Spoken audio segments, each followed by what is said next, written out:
gente vai fechar falando de quê?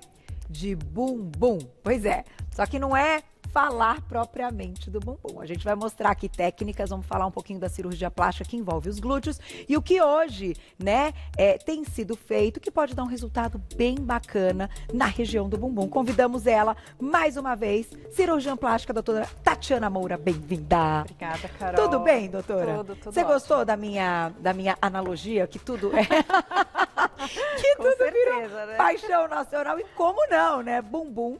A gente fala mesmo porque se é algo aí que os brasileiros gostam, e as brasileiras também, de turbinar os glúteos, isso é um fato.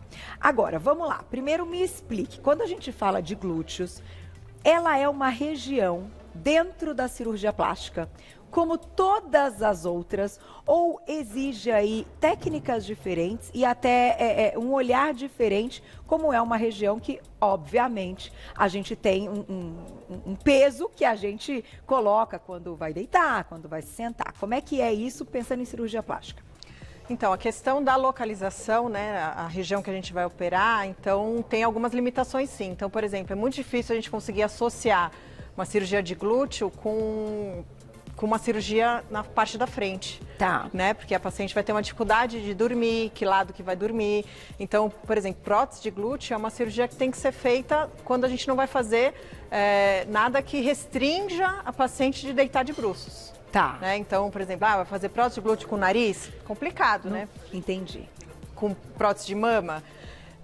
Existe, assim, eu sei de alguns profissionais que acabam fazendo, mas eu acho que tem um pós-operatório ali complicado e até piorado, tanto das duas cirurgias. Né? Porque a pessoa tem que ficar, se ela fizer mama e glúteo, ela tem que ficar de lado. Imagina, dias, né? Que não pode ter nenhum tipo de compressão, nem no seio, Vai nem comprometer no o glúteo. resultado, Vai... com certeza. Interessante a gente Né? pensar nessa análise. Em relação ao que você falou de sentar, então a gente, é uma coisa que muitos pacientes têm dúvida, né? Eu vou fazer a cirurgia, como que eu vou sentar, doutora? A gente não... Quando a gente senta, a gente apoia no isquio, que é aquele ossinho de baixo, né? A gente não apoia no músculo glúteo. Entendi, né? é verdade. A gente apoia quando deita, aí sim, então não vai Tá. poder deitar em cima do bumbum. Mas sentar... eu faço uma restrição no começo por causa da cicatriz, para não esticar a cicatriz, mas não porque vai apoiar na prótese, por exemplo, quando a pessoa está sentada. Perfeito. Entendido isso, o nome então dessa cirurgia para colocação da prótese é glúteoplastia De aumento, Tá, porque a gente também pode diminuir. com lipoaspiração. Vamos começar falando então da diminuição e depois a gente vai para a prótese. Como é que seria? Então dá para fazer uma lipo no bumbum, que a ideia é diminuir gordurinha localizada. Isso. Normalmente, quando a gente faz a lipo na região glútea, a gente faz mais nos culotes, Tá. na região em cima, na região do sacro, que deixa eu só Vamos mostrar virar o bumbum. aqui, ó. Então, a gente pode lipar essa região, tem muita paciente que tem gordurinha localizada aqui, a região da cintura, as regiões dos culotes, interno de coxa e a famosa bananinha. Tá. Né? Então a gente faz como se fosse uma moldura, porque é difícil você lipoaspirar ou a paciente querer que lipoaspire a projeção, né? É difícil, né? Que é impossível, né? É ao redor do bumbum, e que isso já dá uma certa empinada no bumbum. Sim, já dá uma arredondada, né? E se tiver muita projeção, a gente pode diminuir, mas lembrando que vai sobrar pele, né? Tá. Então... tem que ponderar isso daí, quanto que eu vou diminuir para não gerar uma flacidez que vai virar uma queixa depois para a paciente. Entendi. Então, mais comum hoje mesmo, que é mais feito e procurado, é a colocação da prótese. Ou enxerto de gordura. Então, a gente tem duas formas de aumentar o bumbum. Tá. Né? Usando a prótese e usando o enxerto. Cada um tem seu prós e contra ali, né? A prótese é um volume fixo, então a gente sabe exatamente, você escolhe a prótese e você sabe exatamente o volume que vai colocar. A gente tem dois formatos, que é o quartzo, que é esse formato que é tipo uma gota. Tipo uma gota, né? A gente escolhe essa distância, a largura e a projeção. Tá. E a gente tem a prótese de glúteo redonda, que a gente só tem duas dimensões, né? Que é a largura e a altura. Então, esses volumes são fixos. Então, a pessoa pode engordar, emagrecer, Vai continuar vai igual. continuar esse volume, vai somar o que era engordar e emagrecer do subcutâneo. Ok. Né? O enxerto, ele já é assim, a gente vai enxertar, por exemplo, 300 ml de gordura. Eu não posso afirmar que vão ficar 300 ml de gordura, porque parte desse enxerto pode ser absorvido. Entendi. Né? Com certeza uma parte vai ser absorvida. O quanto vai ser absorvido? Aí depende um pouco do pós-operatório, da qualidade da gordura da pessoa, da técnica que foi empregada, entendeu? Então, tem algumas pacientes que às vezes é muito magrinha, tem um bumbum muito pequenininho, que o enxerto não vai fazer muita diferença, porque eu não, só para você ter uma ideia, Carol, essa prótese tem 500 ml. É a maior prótese nesse formato que tem. Tá. Então não é muito comum a gente usar desse tamanho. A maior. Mas não é muito comum enxertar 500 ml também. Entendi. Entendeu? Então o quanto que a gente aumenta no volume com enxerto é mais limitado do que com prótese. Mas, fazendo uma comparação, até para o público, então, né, que tem vontade, né, que tem um planejamento até, que quer aumentar o bumbum, o que vai fazer essa decisão, né? O que vai fazer a escolha médico-paciente para a gente escolher o enxerto ou a prótese? Logo me vem na cabeça uma questão, muitas vezes, de uma pessoa que tem uma doença autoimune e que... enfim, preenchimentos com algumas coisas são, né, contraindicados e até ter a prótese no corpo, não é, doutora? Ou o enxerto, se for de algo, de uma gordurinha dela, não seria contraindicado, né? É pra gente debater. Então, as doenças autoimunes têm vários tipos, né? Então, Tá. não, assim, se a gente for falar uma forma global, assim, tem a doença autoimune que é desenflagrada por prótese. Ah, sim. Que aí é outra coisa. Mas, por exemplo, você pega uma paciente que tem um Sjögren, um lúpus, não tem contraindicação de usar nenhuma das duas técnicas. Ah, não tem? Não, Tá. não tem. Então, o que vai definir se eu vou usar enxerto de gordura ou prótese, primeiro de tudo, a expectativa da paciente. Entendi. Então, se eu tenho uma paciente magrinha, assim, tipo igual a você, que quer aumentar o bumbum, não tenho gordura para tirar.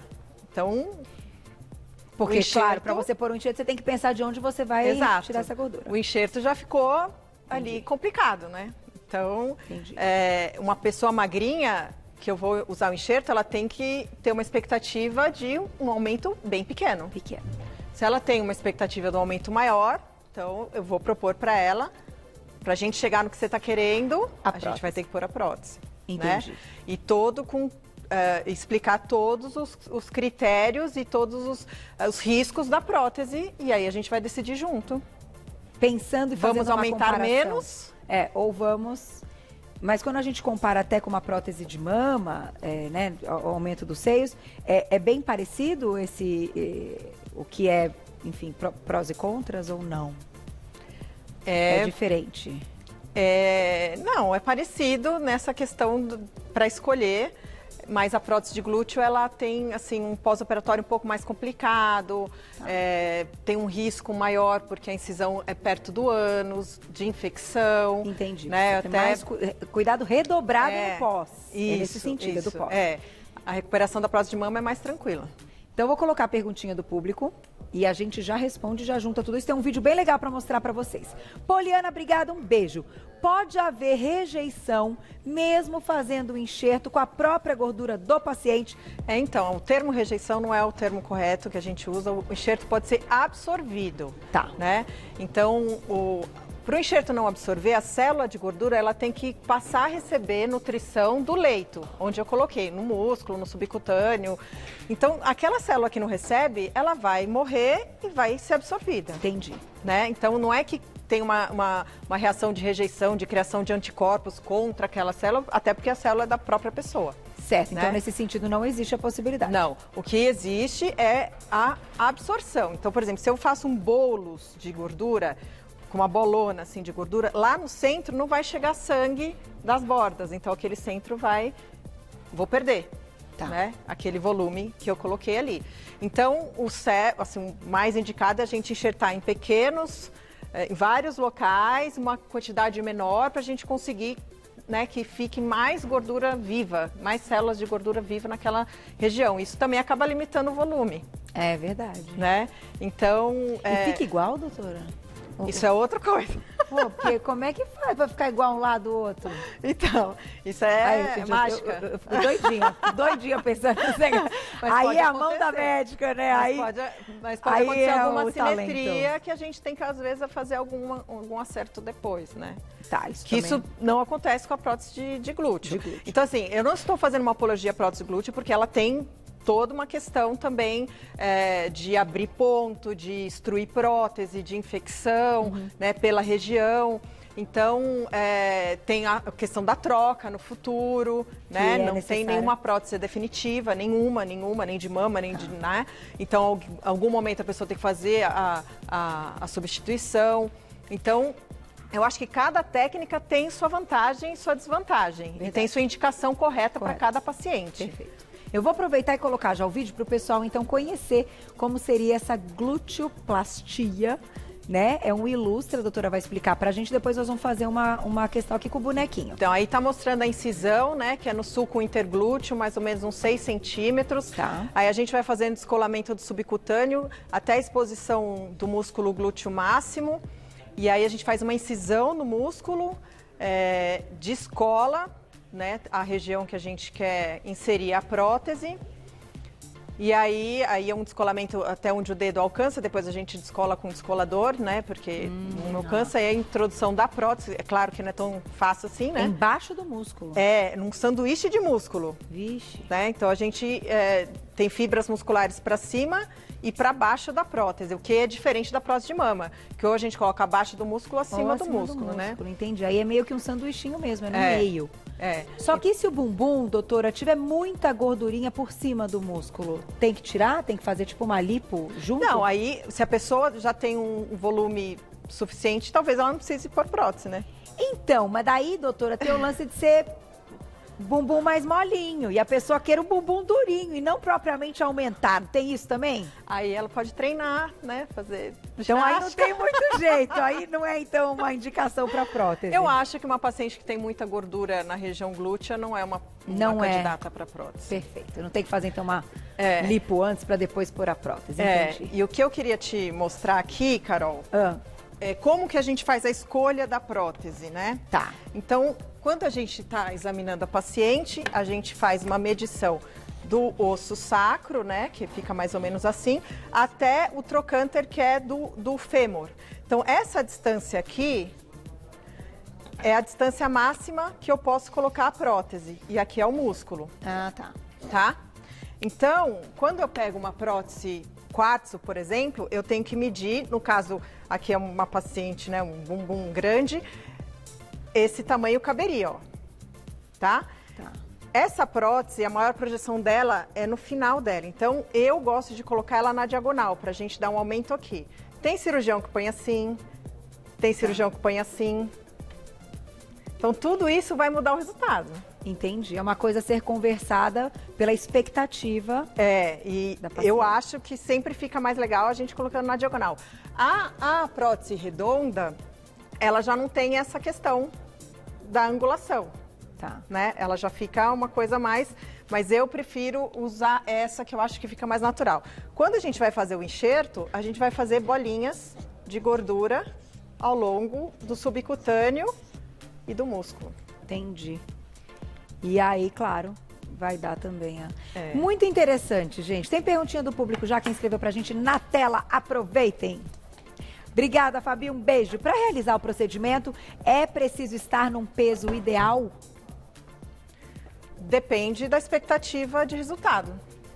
Porque depois, se a pessoa fizer o enxerto e emagrecer, vai perder um pouco do enxerto. Vai perder um pouco do enxerto.